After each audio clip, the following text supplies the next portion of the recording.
நண்பர்கள் எல்லாருக்கும் வணக்கம். இன்றைக்கி வந்து நம்ம என்ன பார்க்க போகிறோம்னு பார்த்தீங்கன்னா, நம்ம டிஎன்பிஎஸ்சி சிலபஸில் பொது தமிழ் டாப்பிக்கில் வந்து ஒவ்வொரு தமிழறிஞர்களை பற்றி நம்ம ப்ரீவியஸ் இயர் கொஸ்டின்ஸ் வந்து வீடியோஸை வந்து கொடுத்துட்ருக்கோம். இதுக்கு முன்னாடி பார்த்திங்கன்னா நிறைய தமிழறிஞர்களை பற்றி நம்ம வீடியோஸ் வந்து கொடுத்துருக்கோம். சப்போஸ் வந்து அதை யாராச்சும் பார்க்காம இருந்தீங்கன்னா, நம்ம சேனல் ப்ளேலிஸ்ட்டில் வந்து தமிழறிஞர்கள் அப்படின்னு சொல்லிட்டு ஒரு ப்ளேலிஸ்ட் க்ரியேட் பண்ணி கொடுத்துருக்கேன். ஸோ அதில் போனீங்கன்னா அதுக்கு முன்னாடி அப்டேட் பண்ண வீடியோஸ்லாம் இருக்கும், வந்து பார்த்துக்கலாம். ஸோ இப்போ தான் வந்து நம்ம சேனல் ஃபஸ்ட் டைம் பார்க்குறீங்கன்னா கொஞ்சம் சப்ஸ்கிரைப் பண்ணுங்கள், சப்போர்ட் பண்ணுங்கள், ஃப்ரெண்ட்ஸ்க்கு வந்து ஷேர் பண்ணுங்கள். ஸோ இன்றைக்கி வந்து நம்ம யாரை பற்றி பார்க்க போகிறோம்னு பார்த்தீங்கன்னா, தில்லையாடி வள்ளியம்மை இருக்காங்க இல்லையா, ஸோ அவங்கள பற்றி நம்ம பொது தமிழில் வந்து ப்ரீவியஸ் இயரில் வந்து எப்படிலாம் வந்து கொஸ்டின்ஸ் கேட்டிருக்காங்க அப்படின்னு சொல்லிட்டு வந்து நான் ப்ரீவியஸ் இயர் கொஸ்டின்ஸ் வந்து எடுத்துகிட்டு வந்திருக்கேன். இந்த வீடியோஸ் வந்து நீங்கள் ஃபுல்லாக பாருங்கள். இப்போ தில்லையாடி வள்ளியம்மையை பற்றி எப்படிலாம் வந்து கொஸ்டின்ஸ் கேட்டிருக்காங்க அப்படின்னு சொல்லிட்டு நமக்கு ஒரு ஐடியாஸ் கிடைக்கும். சரி வாங்க கொஸ்டின்ஸ் வந்து பார்க்கலாம். ஃபஸ்ட் கொஸ்டின் பாருங்கள். தில்லையாடி வள்ளியம்மையின் தியாகத்தை பற்றி காந்தியடிகள் எந்த இதழில் எழுதியுள்ளார் அப்படின்னு சொல்லி கேட்டிருக்காங்க. அதுக்கான ஆன்சர் பார்த்தீங்கன்னா option C Indian opinion. So இந்த இதெல்லாம் வந்து சொல்லியிருப்பார். ஸோ அடுத்து பார்த்தீங்கன்னா சரியான விடையை கண்டறி. ஸோ தில்லையாடி வள்ளியம்மை குறித்து காந்தியடிகள் இந்திய ஒப்பீனியன் இதழில் கூறியுள்ளது வந்து என்ன சொல்லியிருப்பார் அப்படின்னு சொல்லி கேட்டிருக்காங்க. அதுக்கான ஆன்சர் பார்த்தீங்கன்னா நம்பிக்கை தான் வள்ளியம்மையின் ஆயுதம் அப்படின்னு சொல்லிட்டு ஸோ இந்திய ஒப்பீனியன். ஸோ இந்த இதெல்லாம் வந்து அவர் வந்து எழுதியிருப்பார். ஸோ அடுத்து பாருங்கள். ஸோ என்னுடைய சகோதரியின் மரணத்தை விடவும் வள்ளியம்மையின் மரணம் பேரிடியாக இருந்தது ஸோ என்று கூறியவர் வந்து யார் அப்படின்னு சொல்லி கேட்டிருக்காங்க. அதுக்கான ஆன்சர் பார்த்தீங்கன்னா ஆப்ஷன் பி காந்தியடிகள். ஸோ அவர் தான் வந்து சொல்லியிருப்பார். ஸோ அடுத்து பாருங்கள். ஸோ தென்னாப்பிரிக்க வரலாற்றில் யாருடைய பெயர் நிலைத்து நிற்கும் என்று காந்தியடிகள் குறிப்பிட்டுள்ளார் அப்படின்னு சொல்லி கேட்டிருக்காங்க. அதுக்கான ஆன்சர் பார்த்தீங்கன்னா ஆப்ஷன் பி தில்லையாடி வள்ளியம்மை.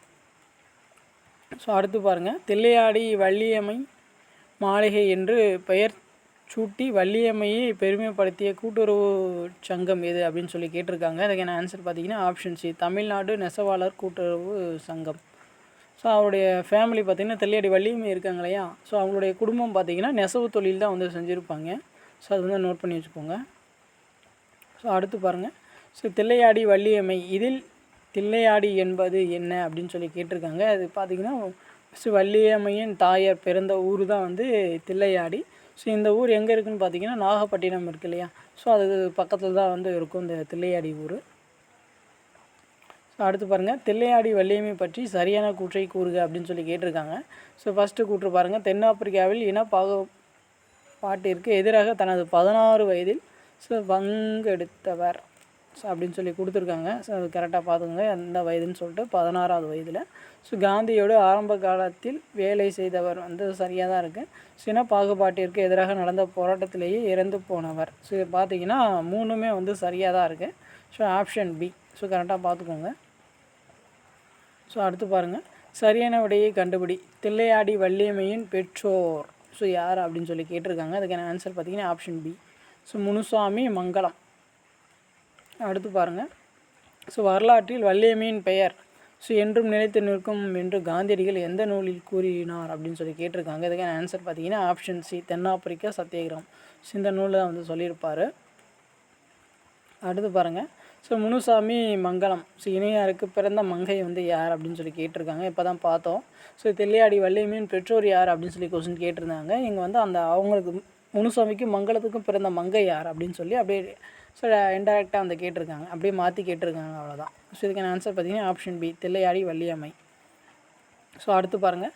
சிறை தண்டனைக்காக நீ வருந்துகிறாயா என்று கேட்டார் காந்தியடிகள். அப்பெண் இல்லை மீண்டும் சிறை செல்ல தயார் என்று கூறினார். அந்த பெண் வந்து யார் அப்படின்னு சொல்லி கேட்டிருக்காங்க. அதுக்கான ஆன்சர் பார்த்தீங்கன்னா option C Thillaiyadi Valliammai. So அடுத்து பாருங்கள். கோடிட்ட இடத்தை நிரப்புக. தில்லையாடி வள்ளியம்மை டேஷ் நாட்டில் பிறந்தார் அப்படின்னு சொல்லி கேட்டிருக்காங்க. அதுக்கான ஆன்சர் பார்த்தீங்கன்னா ஆப்ஷன் டி. ஸோ தென்னாப்பிரிக்கா நாட்டில் தான் வந்து தில்லையாடி வள்ளியம்மை வந்து பிறந்திருப்பாங்க. ஸோ அவருடைய பெற்றோர் வந்து நம்ம தமிழ்நாட்டில் தான் வாழ்ந்திருப்பாங்க. ஸோ அடுத்து பாருங்கள். தென்னாப்பிரிக்கா நாட்டில் இந்தியரின் நலனுக்காக போராடிய வீர தமிழ் மங்கை வந்து யார் அப்படின்னு சொல்லி கேட்டிருக்காங்க. அதுக்கான ஆன்சர் வந்து option D Thillaiyadi Valliammai. So அடுத்து பாருங்கள்.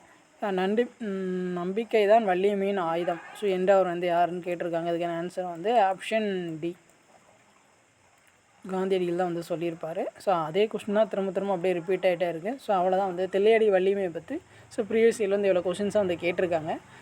ஓரளவுக்கு வந்து உங்களுக்கு ஐடியாஸ் வந்து கிடச்சிருக்கும்னு நினைக்கிறேன். ஸோ இந்த மாதிரிலாம் கொஸ்டின்ஸ் வந்து கேட்டிருக்காங்க அப்படின்னு சொல்லிட்டு. ஸோ உங்களுக்கு ஏதாச்சும் டவுட் ஏதாச்சும் ஃபீட்பேக் இருந்துச்சுன்னா நீங்கள் வந்து கமெண்ட்ஸ் பண்ணுங்கள், நான் வந்து ரெஸ்பான்ஸ் பண்ணுறேன். இப்போ தான் வந்து நம்ம சேனல் வந்து ஃபஸ்ட் டைம் பார்க்குறீங்கன்னா கொஞ்சம் சப்ஸ்கிரைப் பண்ணுங்கள், சப்போர்ட் பண்ணுங்கள், ஃப்ரெண்ட்ஸுக்கு வந்து ஷேர் பண்ணுங்கள். தேங்க்யூ.